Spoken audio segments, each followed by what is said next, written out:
容器。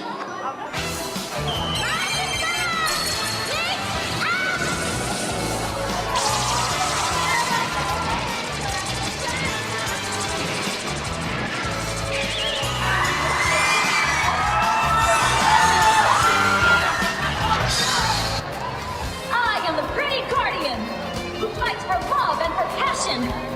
I am Sailor Mars. In the name of Mars, I'll chastise you. I call upon the power of Mars. Mars Flame Sniper!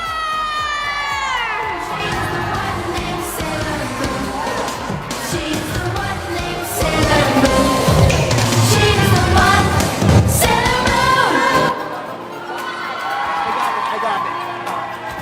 Alright, and who are you cosplaying? I am the pretty guardian who fights for love and for passion. I am Sailor Mars. Sailor Mars. Who are fans of Sailor Mars? Oh yeah, there are a lot of Sailor Mars, and I think Sailor Moon is right over there. Alright. Okay, why did you choose this cosplay? This cosplay, I already had this vision since I was young. It was my dream to transform into a Sailor Scout, actually. And then when I started cosplaying, I already had the concept that one day I want to transform. So I've had this idea since 2022.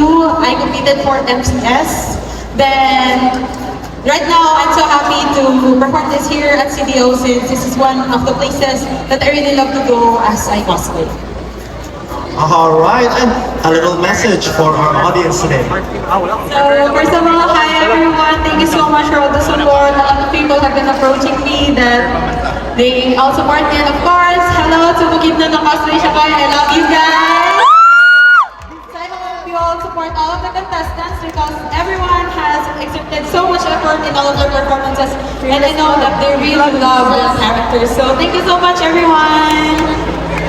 Alright, another round of applause for cosplayer number 2. Our first runner-up. Congratulations, contestant number 2.